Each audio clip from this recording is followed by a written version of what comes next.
Olá, sejam todos bem-vindos e bem-vindas a mais um vídeo do programa As 10 Mais do Dia. Hoje é 25 de agosto, terça-feira, e vamos repercutir as principais notícias desta início de semana, terça, semana ainda começando, e vamos conferir. Pacientes na Bélgica e Holanda tiveram reinfecção pelo novo coronavírus. Isso está preocupando a comunidade científica mundial. Os R$89 mil pagos a Michele Bolsonaro são ponta de iceberg em esquema envolvendo dinheiro vivo. Lava Jato denuncia o ministro do TCU, Vital do Rego, por corrupção e também lavagem de dinheiro. Mais de 5 milhões de crianças de 0 a 3 anos precisam de creche no Brasil.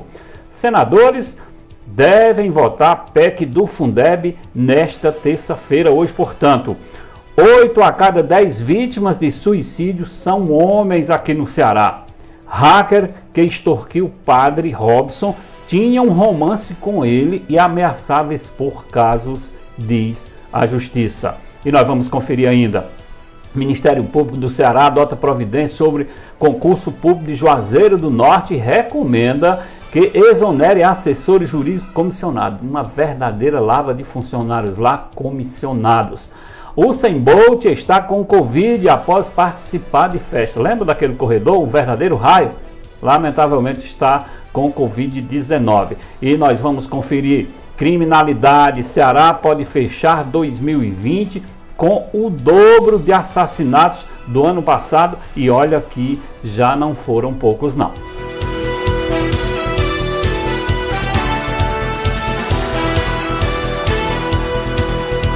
Eu sou Célio Teixeira e antes de trazermos os detalhes das principais notícias de hoje, desta terça-feira, vamos acessar o canal do Célio Teixeira no YouTube, nas minhas redes sociais e, se gostarem, que eu espero que isso aconteça, se inscrevam no canal, apertem o sininho para serem notificados de todos os vídeos novos que eu produzo para vocês, tá certo? Conto com todos vocês. Bom, no vídeo de hoje, vamos trazer informações sobre a reinfecção do coronavírus que aumenta no mundo, gerando também preocupação.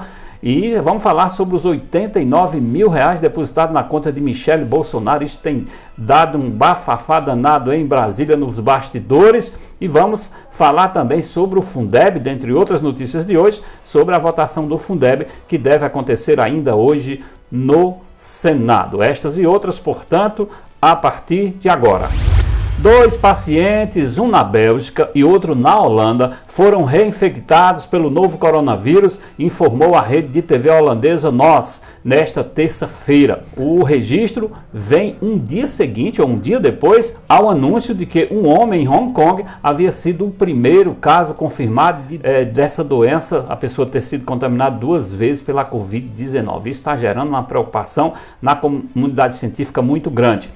A virologista Marion Campos cita na emissora informações de que o paciente holandês era uma pessoa idosa com sistema imunológico enfraquecido. De acordo com ela, os casos em que os pacientes permanecem infectados com o vírus por um longo tempo, com melhoras e pioras, são mais conhecidos. Esse aqui foi diferente, segundo ela. Mas uma reinfecção verdadeira, como nos casos holandês, belga e chinês, requer testes genéticos do vírus na primeira e na segunda infecção para ver se as duas cepas se diferem, ou seja, se foram vírus já modificados que terminaram fazendo com que a pessoa contraísse novamente a doença. Se isso continuar acontecendo, gera uma preocupação mundial.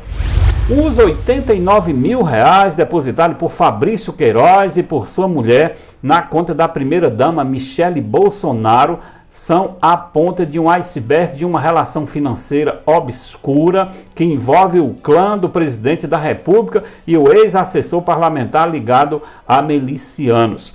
Os depósitos para Michele foram revelados pela revista Cruzoé e também pela Folha de São Paulo. Mas não é só isso. Pagamento de boletos, parcela de apartamentos, mensalidades escolares e até plano de saúde são alguns dos favores feitos por Queiroz para familiares do presidente. Gente, onde é que nós estamos chegando?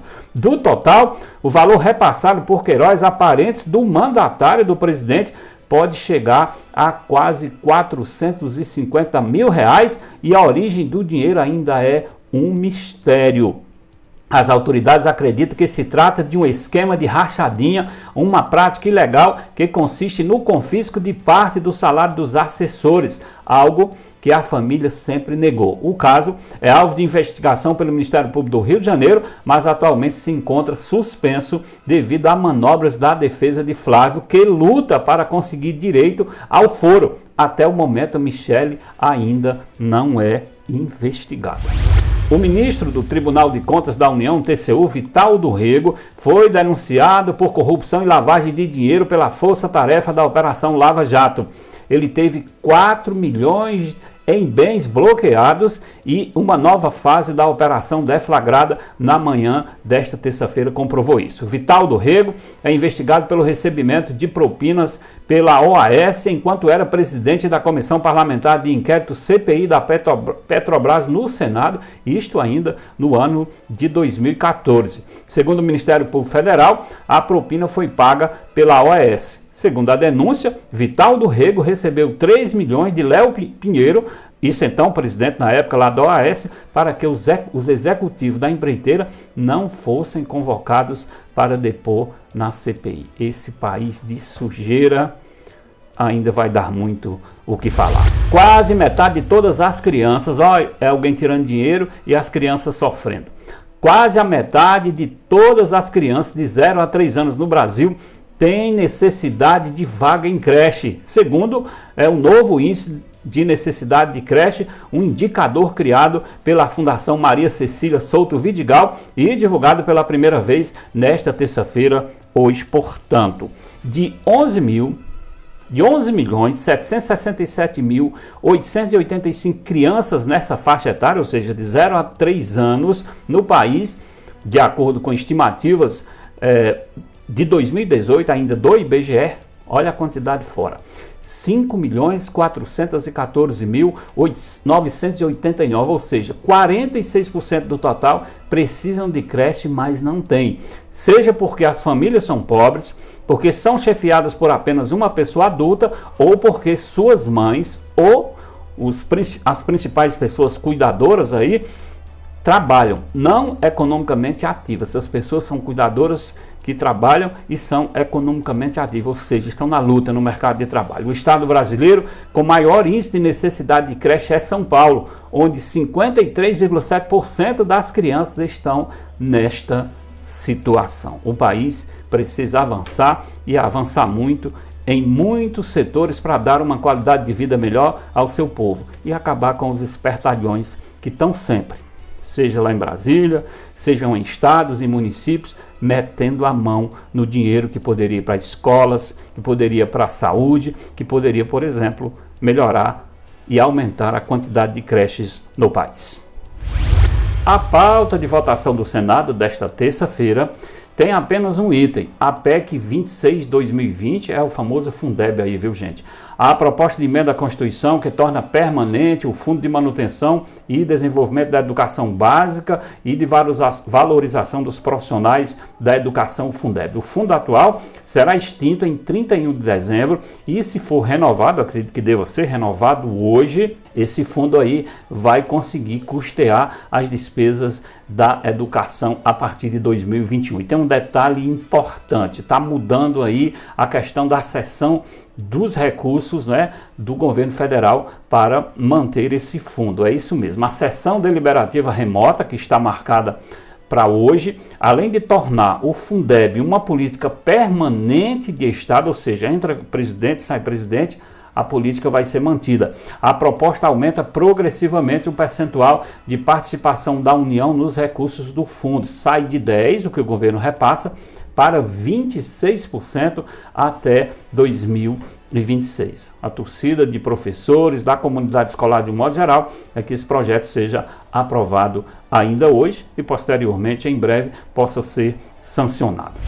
O marido de Luana, gente, prestem bem atenção nessa história. O marido de Luana, esse é um nome fictício, era conhecido pelo sorriso constante, pelo bom humor e pelo gosto por conhecer coisas novas. É isso mesmo. Quando ele tirou a própria vida, nós estamos falando aqui de pessoas aqui no estado do Ceará que terminam praticando suicídio. É um número muito elevado. Neste ano, o baque foi imensurável. Rodolfo tinha 32 anos quando se somou aos 257 homens que cometeram suicídio no Ceará entre janeiro e julho de 2020. Isso de acordo com dados da plataforma Integra SUS, aqui da Secretaria de Saúde do Estado, a CESA. O Ceará registra mais de um suicídio a cada 24 horas. Isso em 2020, aponta a CESA, ou a Secretaria de Saúde do Estado. A maioria das ligações fala de solidão, diz um voluntário da CVV. Ouvir o outro pode prevenir suicídios. O número correspondente a cerca de 84% das 306 ocorrências totais registradas no Ceará durante esse período, ou seja, quase 9 de cada 10 vítimas de autoextermínio, ou seja, de pessoas que cometem suicídio, são do gênero masculino. As mulheres tentam mais, observem bem, as mulheres tentam mais, mas conseguimos salvá-las mais. Já os homens têm uma capacidade de execução muito mais violenta, tornando-se assim o salvamento muito difícil, comenta uma pessoa que tenta atender e compreender essas pessoas que ligam aí para o CVV.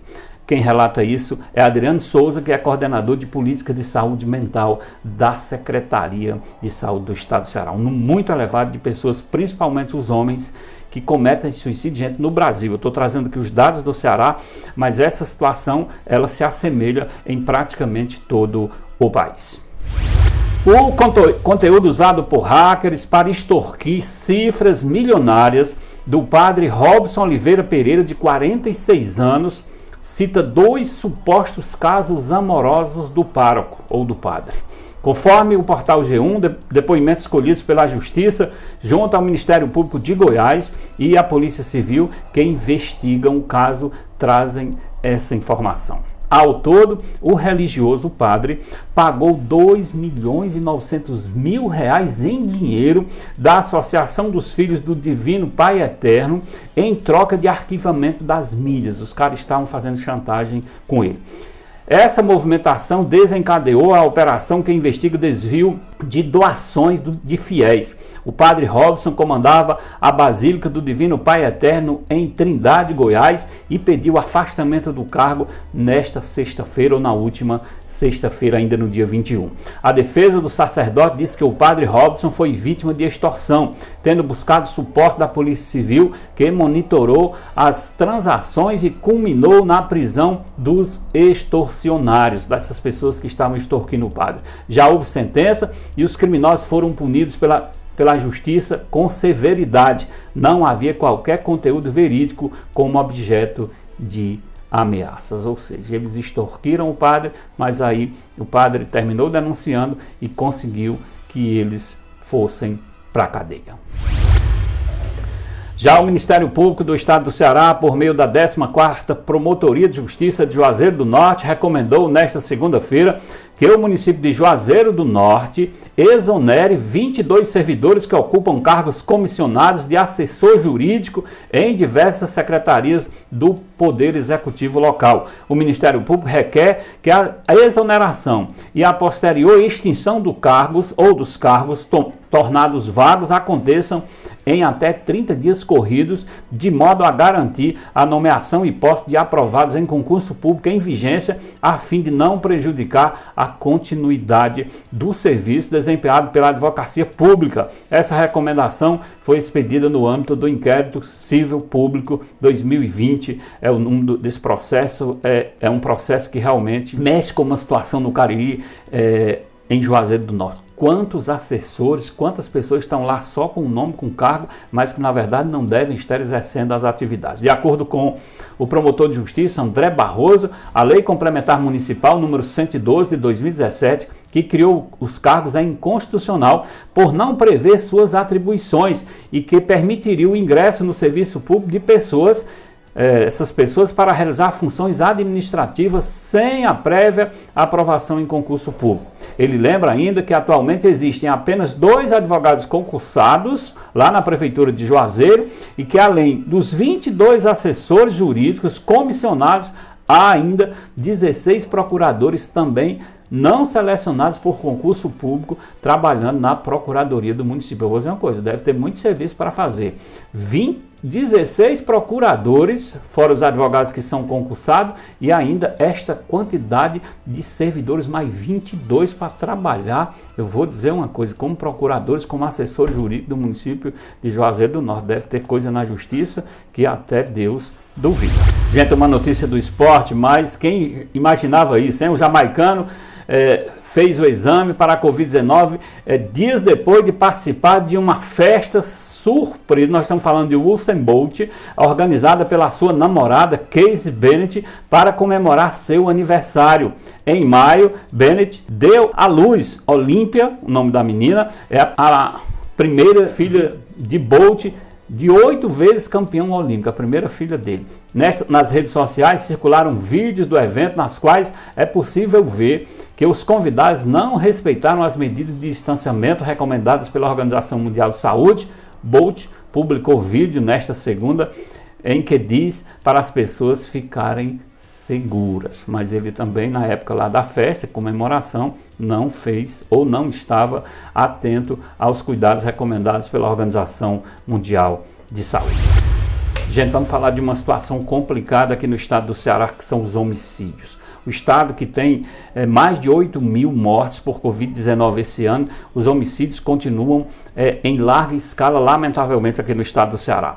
Com 2.819 homicídios acumulados entre os dias 1º de janeiro e 24 de agosto, no caso antes de ontem, o Ceará corre o risco de chegar ao fim de 2020 com praticamente o dobro do número de assassinatos registrados no ano passado, quando oficialmente o estado contabilizou no ano inteiro, 2019, 2.257 crimes violentos, letais e intencionais.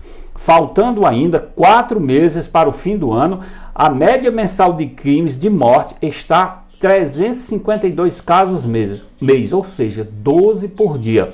Apesar do quadro grave, a capital cearense, Fortaleza, tem apresentado uma redução nos assassinatos em vários bairros que antes eram destaques no cenário da criminalidade em Fortaleza. Já a região metropolitana de Fortaleza, que foi palco de um crescimento no número de assassinatos, especialmente aqueles onde as facções criminosas ocuparam espaços em comunidades e a disputa, na verdade, por território acontece com confrontos diários, como Caucaia, Maranguá, Paquirás, Cascavel e Maracanaú. Nestas cidades, as operações policiais de combate ao crime são pontuais, sem continuidade regular. E por isso, faltando ainda 4 meses, já tem mais crimes ou assassinatos que o ano passado inteiro e deve praticamente dobrar. Lamentavelmente, os homicídios, a violência continua campeando com pandemia ou sem pandemia no estado do Ceará. Gente, são essas informações de hoje, são os vídeos de hoje. Não esqueçam de ir lá, se inscreverem no canal do Célio Teixeira, clicarem no sininho para serem notificados de informações. Convido vocês para acompanhar essas informações de segunda a sexta-feira, sempre no início da noite, trazendo o resumo das 10 informações mais importantes que circulam nos principais meios de comunicação. Conto com todos vocês.